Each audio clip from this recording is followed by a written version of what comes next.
All right, how's everybody doing? This is the Comic Samurai. I want to welcome you to my next video, and tonight we're going to be continuing my series on Marvel Universe trading cards, Series 1, put out by Impel in 1990.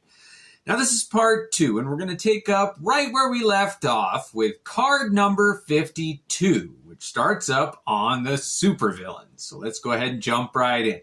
First up, we got number 52, and it features the Kingpin here, and we're just going to be taking a look at the front and the back of all of these cards here, and hopefully I can edit in a real nice clear shot. So if you want to see the stats on any of these cards, you can go ahead and take a look at them. Next up, we got number 53, which is Baron Zemo. And he's got a lot of attention lately because of his ties to the Avengers and everything, but I do like these cards. They were so much fun, and 1990 was such a great year. I really think that this card series lent itself to introducing a lot of collectors to the Marvel Universe. Next up, we've got card number 54, and it features Loki, and he's taken off here recently. I don't know if his popularity will be sustained over the years, but right now he really is a hot character, and I like what they've done with him. It is fun, and it's great to see the stats that he had at this time. It's a nice snapshot. Now, next up is card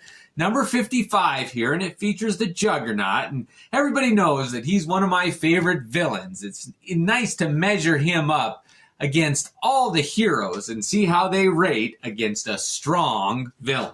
Next up, we got card number 56, and it features Nightmare. And I know that he's going to make an appearance in the MCU sooner or later, with Doctor Strange being featured in it and Nightmare being his main villain. It's inevitable that Nightmare makes an appearance in the MCU. Next up, we got card number 57, and it features Sabretooth. And he's already made a couple of appearances in the MCU, and I'm sure that he'll make more in the future. But let's go ahead and take a look at his stats here. And I do like when these came out, it was such a snapshot of the 90s, too. The coloring that was at use in the time. Next up is number 58, featuring Electro. And you'll see that the colors on these really do represent that 90s colors that they were into then. And a lot of the artists here, they'll have some Bagleys and some Art Adams, but all of these cards were really interesting. It was so much fun to see the stats that they had accumulated on all of these superheroes and villains. Next up is number 59, featuring Doc Ock, or Dr. Octopus, of course. And I really liked his appearances in the Spider-Man movies here, but you get to see his stats on the back of this card. Next up, we got Dr. Doom on card number 60 here. And Dr. Doom is one of my favorite villains, and to see him on a card done so well was just a fun one for me. Now, they did include a Magneto hologram card, but if they'd have done another villain, I think Doom would have been a good choice. So would have this number 61 featuring Ultron. That would have been a good hologram also. But stay tuned. At the end of this video, we're going to go ahead and open a raw pack, and hopefully we can get one of those hologram cards, special inserts. There were 5 in total. Next up is card number 62 with the Enchantress here. And I really thought she was a great villain to put up against Thor. I mean, he could beat any strong villain hands down. But to introduce somebody who had the magic of attractivity was something new. Next up is card number 53, and this is one that they did make a hologram card of, and it was one of my favorites of the holograms. The background on that one was really good. But Magneto was there on that card number 63. This is number 64 here, featuring Bullseye, and I really did like that villain too. He really did set against Daredevil and the Punisher and other superheroes really well. That Bullseye, he's a fun one. Next up, we got Mr. Sinister on card number 65 here. And I really think that he's bound to make an appearance in the MCU sooner or later. I really hope they make a film adaptation of the storyline of Inferno. Wouldn't that be fun to have an MCU movie done well that retells that Inferno storyline. Or the Sinister Six with this Sandman here on card number 66. And isn't that fitting here? Now this Sandman was one of my favorite villains. I really did like him. Every comic that he made an appearance in, I had to read and see how the superhero was going to beat the Sandman. Next up is the Lizard on card number 67 here. And whenever I see that one, I think of Todd McFarlane and his iteration of the Lizard in his Spider-Man comic series that he did. Next up is the Mole Man on card number 68 here. And my favorite Fantastic Four villain, besides Doc Doom, is this Mole Man here. And I really like just the cast of characters that he can introduce, having all of those monsters under his control. Next up is card number 69 with Dormammu, and another great villain besides Nightmare for Doctor Strange was this Dormammu. I always liked when he made an appearance with that flaming head. It was reminiscent of Ghost Rider there. Next up we got the Leader on card number 70, and I really did like this one. The Leader was a great offshoot of the Hulk. The Hulk being gamma irradiated strength, and the Leader, of course, being gamma irradiated powered mentality. Next up is the Blob here on card number 71. And I believe that this one is an Art Adams image here. And Art Adams did such a great job. I mean, it's hard to draw the Blob in an appealing way, but Art Adams could do any character and make them look just beautiful. Next up is the Black Cat here on card number 72. And I always liked that Felicia Hardy. She was such a good, I don't know if I'd call her a villain, but just another character to play off of for Spider-Man. Next up, we got Venom on card number 73. And he, of course, is my favorite Spider-Man villain. What an evil mirror reflection that Venom character is. And whenever I see Venom, I think Todd McFarlane or Eric Larson, both of their iterations of that character was great. A lot of people will argue that Green Goblin was Spider-Man's greatest villain on this card number 74. But it's debatable whether Norm Osborn or Harry Osborn was the greater Green Goblin. And you'll see on this one, it's the Harry Osborn iteration who gets the stats. And that's interesting to me because I think Norman Osborn was a more well-known version of the Green Goblin. Next up is card number 75 featuring Galactus. And I wouldn't really call him a villain. I'd just call him a cosmic being. He does what he does with no tendency towards good or evil. He just has to consume planets to stay alive. Next up, we got the Mandarin on card number 76. And I thought he was a great Iron Man villain, but I love to see him, the Mandarin, go up against other heroes. That was always interesting to see how they'd handle his 10 rings of power. Next up, we got the High Evolutionary on card number 77. And he wasn't one of my favorite villains here. It really does surprise me that they gave him his own card. And I know that he's made some appearances in the MCU and they really changed his character. Next up is Mephisto. And I can't wait to see who they get to play him or voice act him on this card number 78 because Mephisto was one of my favorite villains. I really do like him. And this card is no exception. It really is a great one. His stats on the back are kind of interesting there because if he's been around forever, his stats should be like, how many battles has he been in? Unlimited. Next up, we got Thanos, of course, and this is card number 79, and he really is one of the more popular villains at this time. But it was interesting that when this came out, Thanos was really kind of unheard of. Nobody really knew who he was. He hadn't really been reintroduced yet.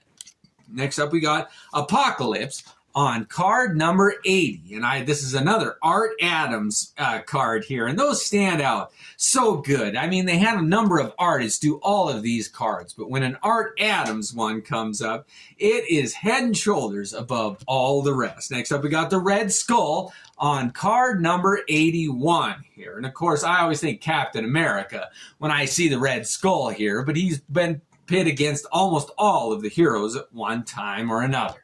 Next up, we got Rookies. This is where we're starting all the new characters that came out in 1990 or just about then. And this is card number 82 featuring Ghost Rider. And this is the Danny Ketch version of that character. And he took over the mantle from Johnny Blaze, and he had always been my Ghost Rider. And when they introduced this Danny Ketch, I was intrigued. It hit all the right notes for me. I really liked that iteration of Ghost Rider. Next up, we got Deathlock, and he was not a rookie at this time. He made his appearance much earlier, but they decided to include him in the Rookies here. And this is card number 83. And this was always kind of a fascinating hero for me. He reminded me a bit of RoboCop, but what a great image they had on the front of that one. Next up, we got Guardians of the Galaxy. And they say this was a new team also, which isn't exactly true. They might have got their own series in 1990, but they had been around for quite a while here. And we're going to take a look at the stats that they have for them.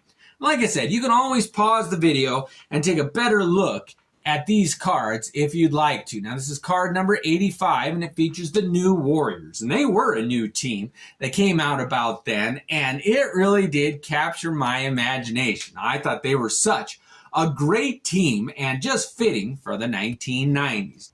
Next up, we got Nomad on card number 86. And he debuted with Captain America and was always tied to him. But this character never really took off for me, and I don't think it hit home with many people. But next up, we got Fool Killer on card number 87 in the Rookies category. And I really did like that image of him on the back here. It made him look a bit like a psychopath. Next up, we got Famous Battles. Now, this is card number 88, and it features the Hulk versus the Thing. And this is a great image on the front here.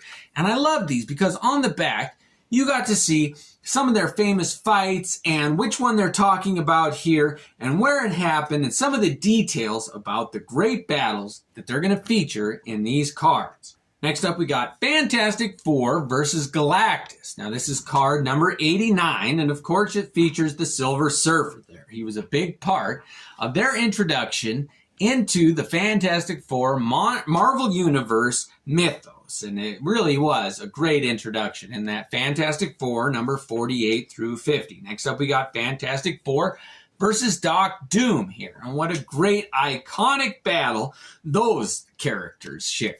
And this is another one that is their earlier meetings. They always try to, I think, reference their first meetup here, but it isn't necessarily always their best. Next up, we got Thor versus Surtur, I think is how you say that character's name. But this is card number 91 here. And I always like the battles that Thor did under Simonson's run here. But this is a great battle. I mean, Surtur, he just kind of exemplifies everything evil that Thor fights against.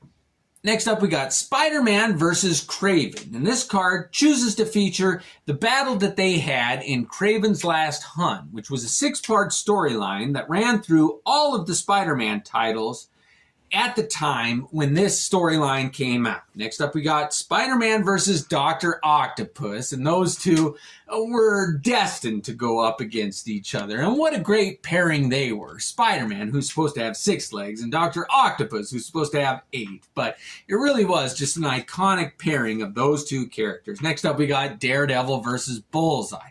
And talk about iconic battles. No other two heroes and villains just team up against each other and have similar powers more than Daredevil and Bullseye. What a great matchup those two are. And Daredevil versus the Kingpin is another iconic pairing between a hero and a villain. This is card number 95 here, and I'll let you see the stats on the back of that one there. It's too bad that they didn't have Frank Miller do some of the art there. Next up, we got Silver Surfer versus Mephisto. And it's always interesting to see Silver Surfer or any character go up against Mephisto. He always wants to capture their soul. And they had a 4-issue limited series where Mephisto battled a bunch of groups in the 80s, and he ultimately wanted Thor's soul, and that was a good storyline. Next up, we got Captain America and the Red Skull, and they really did a good job on these of incorporating just iconic battles between characters, and that one was another one done by Art Adams. I mean, those just leap off. They really are just in another league, those Art Adams ones. HOLOGRAMS. Next up, we got Dark Phoenix Saga, which ran through the Uncanny X-Men title, and it really did change just the attitude and the style of what could be done with comic books at the time. It's one of the most memorable storylines, and I'm glad they chose to do a card of the Dark Phoenix Saga. Next up, we got X-Men vs. Avenger, which was a 4-issue limited series put out, and Mark Silvestri did the art on that limited series, and that's what really introduced me to Mark Silvestri, who ultimately became one of my, if not my favorite, X-Men artist. I love Mark Silvestri. Next up, we got X-Men versus Magneto. And since they fought him in X-Men #1, Magneto has really become X-Men's most memorable villain. And it's good that they included this, although Wolverine didn't fight him in that X-Men #1. So this must be one of their later battles. Let's see. Yeah, it's X-Men #104 they're featuring there. Next up, we got X-Men versus Fantastic Four. And this was another one of those 4-issue limited series that they put out in the 80s that really did introduce you to two teams. And why not do that? It was a well-written run. I did like that miniseries. Next up, we got Fall of the Mutants, which was a storyline that ran through all of the X-Men titles back in the 80s here, and I did think that was just a great storyline where all of the issues were tied together by a common theme, that Fall of the Mutants. It was a fun one. Next up, we got the Evolutionary War, which was one of those storylines that they did in annuals, and those really didn't work for me as well when there was different artists on each one of the annuals. But this is card number 103 here, you'll see. And that, again, High Evolutionary was a villain that he wasn't really a villain. He was trying to do something good, so it was hard to root against him real hard. Next up, we got Atlantis Attacks, and this was another storyline that ran through all of the annuals. And that was when I was really getting into comic books as a young man. So Atlantis Attacks, although not the best storyline, has a special place in my heart. Next up, we got Acts of Vengeance. Now, this was one of my favorite storylines that ran through most of the main Marvel titles at the time. It was where all of the villains decided to swap battles with the heroes. So they traded their heroes and went up against them. So you got to see different heroes go up against different villains, and it was just a fun one. I did like that one. Next up, we got Spider-Man versus Venom. And it's good that they chose this because in the 90s, early 90s in particular, it was the height of their animosity for each other, and they were starting to establish their roles as a villain and a hero, and was Venom really villain? And it was a good time for those two. Next up, we got Nick Fury versus Hydra. And it seems like since Nick Fury's inception, he was always up against Hydra or some kind of a Nazi knockoff. But I guess that's Nick Fury's fate in the Marvel Universe. Next up, we got Armor Wars 1, and there were a number of Armor Wars in the Marvel Universe, but this is the first Armor Wars that Iron Man had to deal with when some of the villains stole his technology. Now, I think Bob Layton did a lot of the art on that first Armor Wars, and he is my Iron Man artist. I love Bob Layton. Next up, we got Daredevil versus Wolverine. Now, this is a bit of a misnomer. They really didn't have that great of a battle. It wasn't much of a fight. It seems like they always have a misunderstanding, and then they have to team up to take on some kind of a villain or solve a caper or something like that. And the comics that this card quotes, I think it's Daredevil number 249. They didn't have much of a battle in it. Next up, we got Daredevil versus Punisher here. Now, they always had some good battles here. Now, this one does feature Daredevil number 257, which is not the greatest battle that I thought they had, which was earlier that Frank Miller wrote and drew. But this was a pretty good battle here. Next up, we got Spider-Man versus Green Goblin. Now, this is one of those that they made into the hologram here, and I just thought they always had a good battle, the Green Goblin and Spider-Man, when they went up against each other here. And I wish they would have had Todd McFarlane do this card, and I wish they would have referenced his take on their battles when he drew it. I think it's Amazing Spider-Man number 312. Anyway, next up we got Spider-Man versus Hobgoblin. It surprises me that they use Spider-Man versus Green Goblin and Hobgoblin just because those two characters are so similar. But Hobgoblin is a different villain than the Green Goblin, and they decided to give him their own card. Next up, we got Hulk versus Wolverine. And of course, Wolverine made his first appearance in Hulk 180 or 181. But this one is it's featuring Hulk 340, which is the Gray Hulk versus Wolverine. And it's one of my favorite comic books of all time there. You can read all about that one on the back there. But if you ever get a chance to get Hulk 340 or its reprint or anything else, it's a great comic. Next up, we got the Hulk versus Spider-Man here. Now, this is another one of those Art Adams, so it really stands out. This is card number 114, and I'm surprised that they didn't do the Amazing Spider-Man where Todd McFarlane did the art. They quote here, the Hulk number 349. Which is one of their battles, but I don't think it was their best when it was the Cosmic Spider-Man up against the Gray Hulk. Next up, we got Captain America versus Wolverine, and of course, it's Captain America Annual 8, which is one of my favorite comic books of all time. And it's a shame that they didn't have Mike Zeck do that card, because the cover that he did on that Captain America Annual is some of my favorite art ever done. Next up, we got Silver Surfer versus Thanos, and here they're quoting Volume 2, number 34 to number 38, which is the return of Thanos, and it was the first time that those two characters met. But I wish they would have featured some of Thanos' earlier battles with Captain Marvel and the Avengers. Next up, we got X-Factor versus Apocalypse in this card number 117. And it was some early issues of X-Factor when they introduced Apocalypse, and he went on to be a major villain in the Marvel Universe, so it was well worth them doing a card.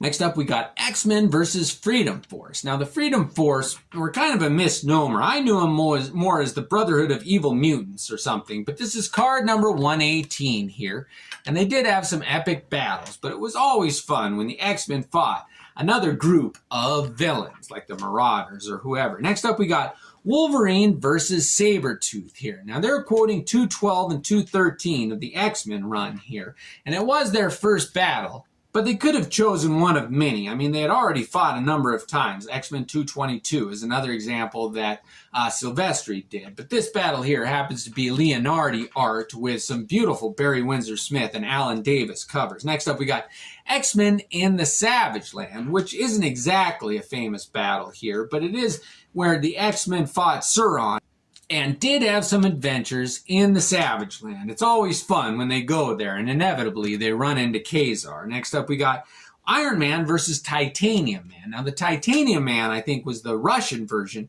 of Iron Man, and they were kind of these two big iron-clad heroes and villains, and it was always fun when they went up in a head-to-head battle. I like that. Next up, we got Thor versus Loki, and if Thor ever had a nemesis, it was Loki here. And it's a shame that they didn't have Kirby do the art on this one or reproduce some classic Kirby, because in my view, Kirby always did the best Thor-Loki battles. And finally, we've got the first Kree-Skrull War here. Now, this one was, I think, the first major crossover that they had in the Bronze Age that brought in a lot of heroes and storylines, and it kind of finally wrapped up a storyline, and it was the Kree-Skrull War. So, that wraps up this section of the Marvel Universe trading cards here. We still have section 3 to get to, but let's go ahead and open up this raw pack that we've got here, and I'm going to go ahead and do the Spider-Man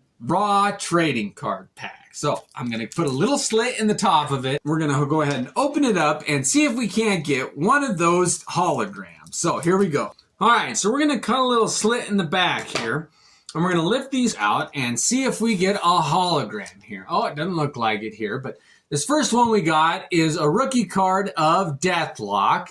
All right, next up we got, a Spider-Man card there. And next up we got Avengers #1, most valuable comic there, followed by another most valuable comic of Punisher regular series #1. And then, Wolverine card. Oh, that's one of my favorites there. That's the one they made a hologram out of, I believe. Next up is a Kingpin card, followed by a most valuable comic, Wolverine Limited Series #1. Oh, and then an Art Adams Shadowcat, followed by an Axe of Vengeance card. And then we got a Mephisto card, villain card. And then a Mr. Fantastic card. And lastly, we got an Alpha Flight card there. Oh, that was so much fun. All right, well, thank you for joining me on this part 2 of my Marvel Universe Trading Cards Series 1. Join me next time and we'll wrap up the end, look at the holograms, and open my third unopened pack. Thanks again for joining me, and have a great night.